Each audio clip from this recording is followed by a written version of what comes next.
Et c'est pas encore fini. Parce que là, on va parler des indices. Et les indices sont assez fracassants.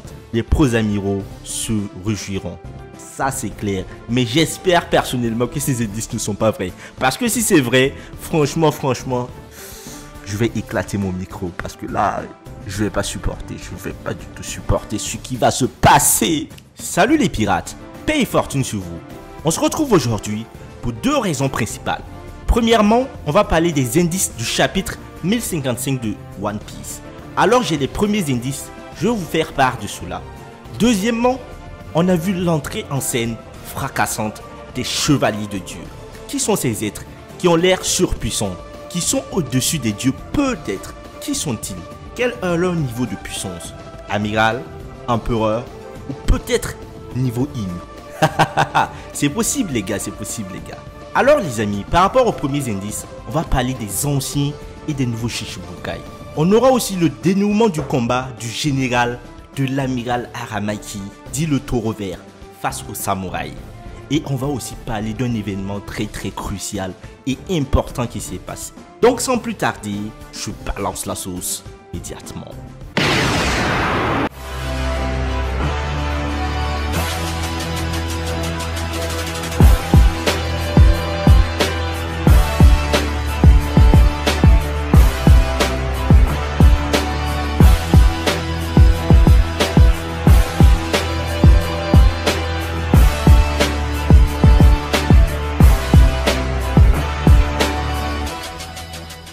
Dans le chapitre 1054, on a eu énormément de révélations.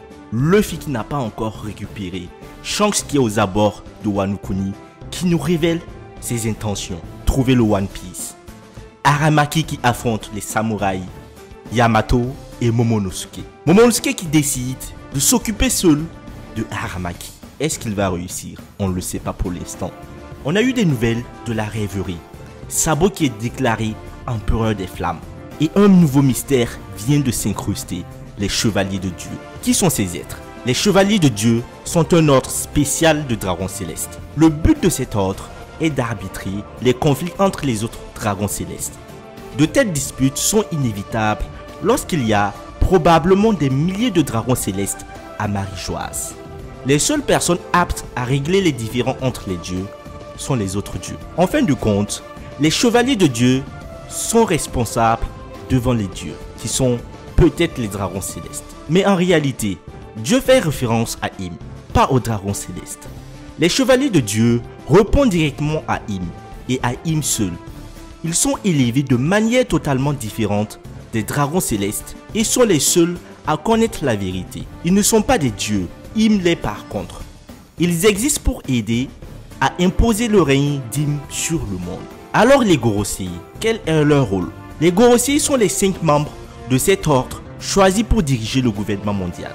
Et c'est pourquoi les Gorosei semblent venir d'un monde complètement différent de celui des autres dragons célestes. Parce qu'ils le sont. Ils sont élevés dans une culture complètement différente qui ne leur dit pas qu'ils sont des dieux, mais qu'ils existent pour servir le vrai Dieu. Les chevaliers de Dieu sont peu connus du monde extérieur, même au plus haut niveau des marines et du gouvernement mondial. C'est pourquoi Akainu pense que les Gorosei ont pu recevoir des ordres de quelqu'un d'autre. Il sait que les Gorosei appartiennent aux chevaliers de Dieu, mais il ne sait pas grand chose d'autre sur eux. Quels sont les véritables secrets du monde? Alors on va parler de ça. On va essayer de décortiquer un peu plus. Les dragons célestes en savent peut-être un peu plus, mais même eux ignorent la véritable nature de cet ordre. Ils ne connaissent aucun de ces secrets importants. En ce qui les concerne, les chevaliers de Dieu ne font qu'agir comme un système judiciaire pour régler les différends entre eux. Pour une raison quelconque, il veut ou doit maintenir la façade que les dragons célestes sont les dieux et les chevaliers l'aident à le faire. En réalité, les dragons célestes pour moi sont là pour une façade. On le voit très bien, ils sont pas assez puissants et pour la plupart sont très cons.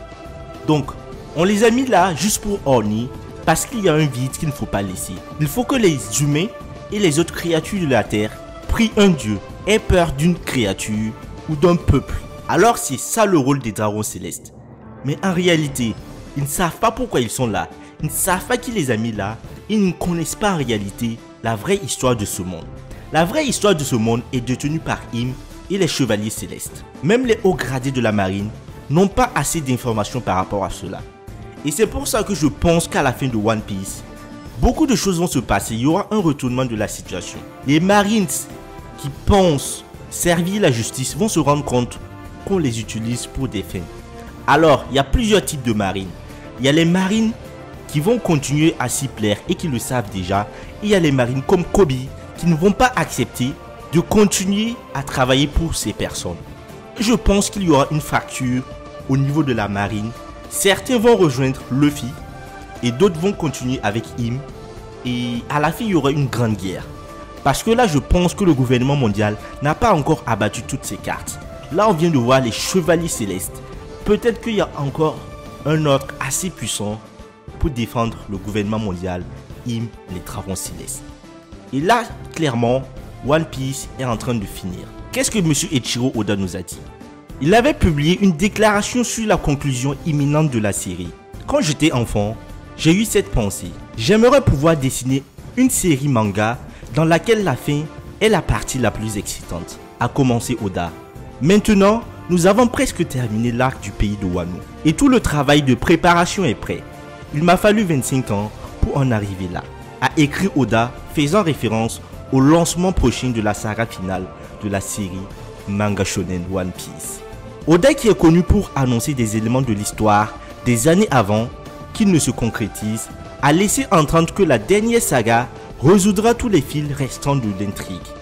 Je vais dessiner tous les mystères restants dans ce monde que j'ai caché jusqu'à présent, a écrit l'auteur.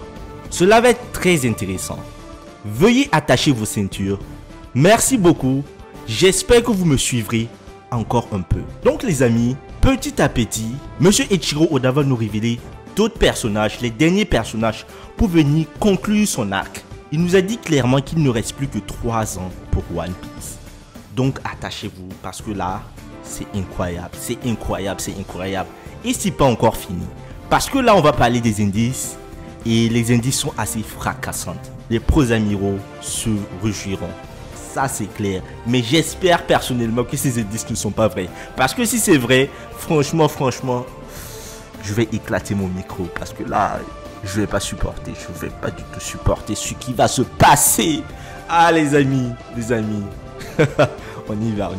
Alors, les premiers spoilers non confirmés du chapitre 1055 de One Piece ont fait surface.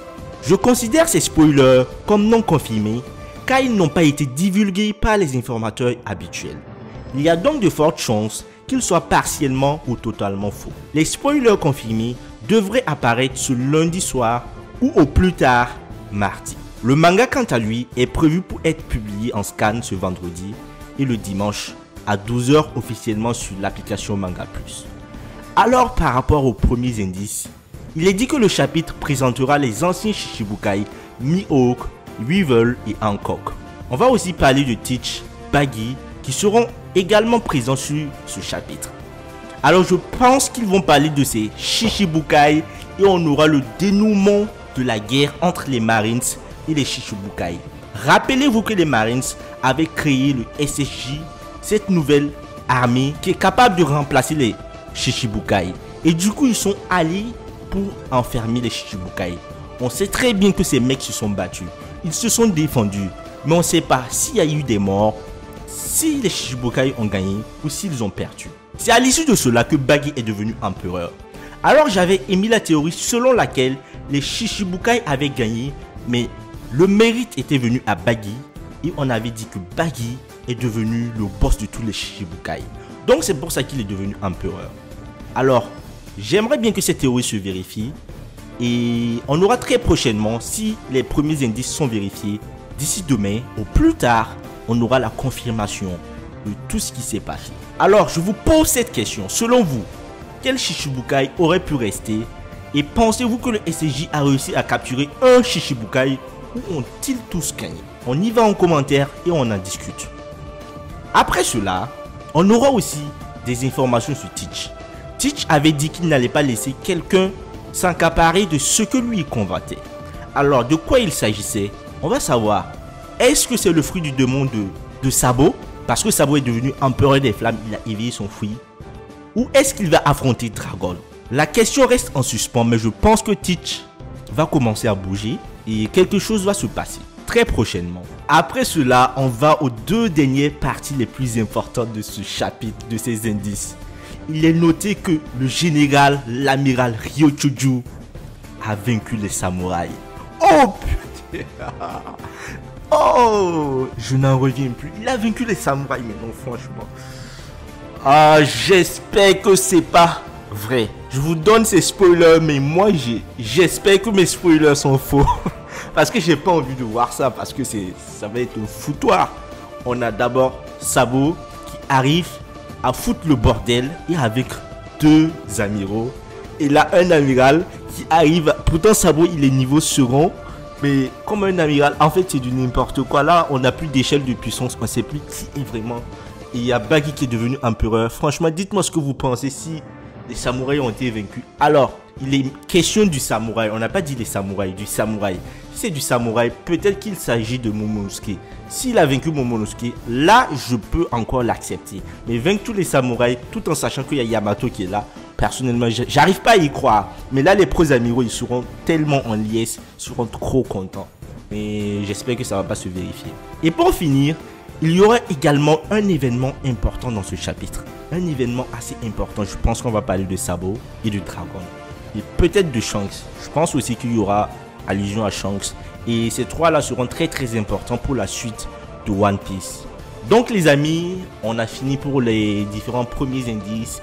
Dites-moi ce que vous pensez. Si vous avez aimé cette vidéo, mettez un gros pouce bleu pour me soutenir. Et surtout, abonnez-vous car c'est très important pour le référencement.